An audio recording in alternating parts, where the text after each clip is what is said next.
Hi guys, this is my first video about how to deal with a big dog Kegerator if you have one in your bar. Last night we discovered some ice in this one down here, and we were looking inside and we saw ice in the back of that plate down there. That's the cool plate, that's where all the cooling happens. This if this ever falls down, it's just a trim that keeps the pipes together. It screws into the top of your Kegerator, right like that. There's all our lines, the liquid lines and the gas lines. We left it to be open overnight, and so when we turn it on, you will see it says 0.5 centigrade. To change that, bring it to Fahrenheit. Now that's 41. 41 is just cold enough. I would recommend to not leave it there ever. You always want to set it to about 36 or maybe 35 if it's a really hot place where it's in, but I think 36, 25, 36 is good. And then keep the door closed.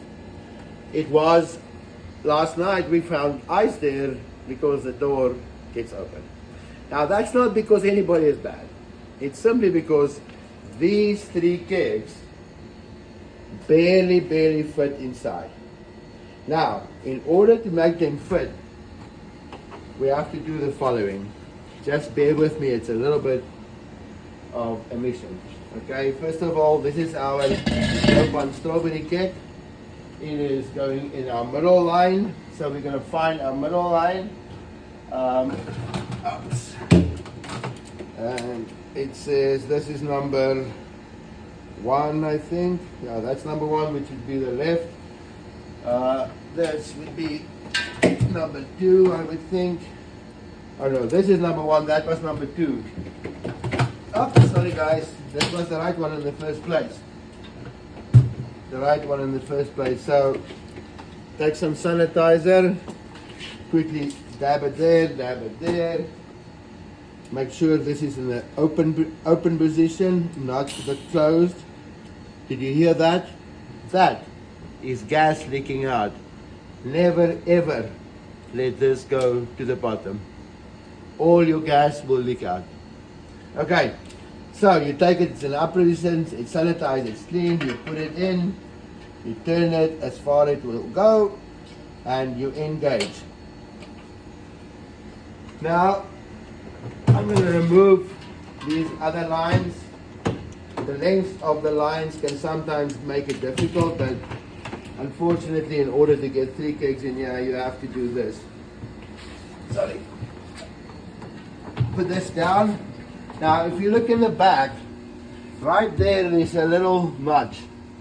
Now your back keg needs to rest right against the back in that notch, right there. So I'm going to attempt doing it with this one now. A little foot helps.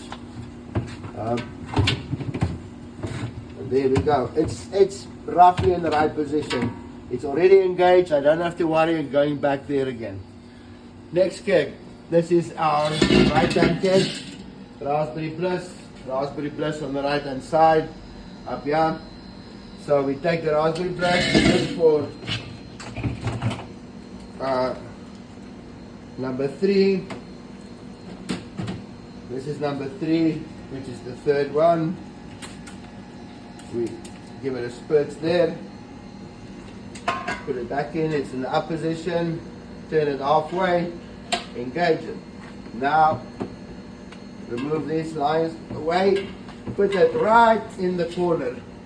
Right in the corner, as snug as you can against the back one.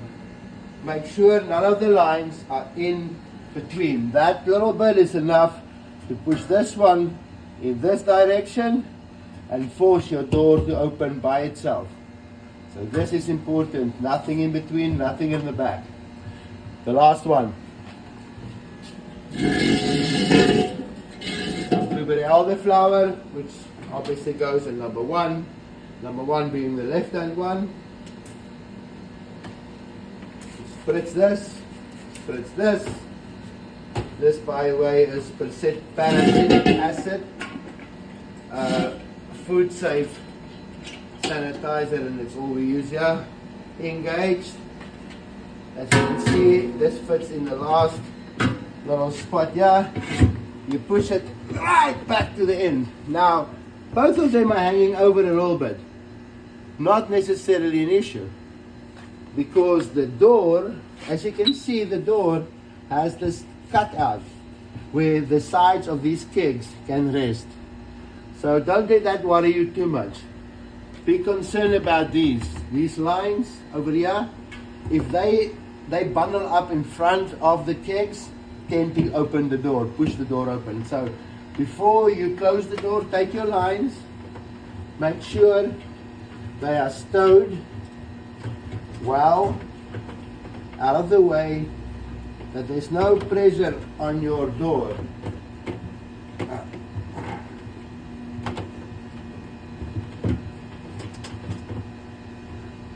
They're quite robust. Don't worry, you won't break them. There we go. We close the door, and if you can see right in here, it's nice and closed. It opens and closes easily.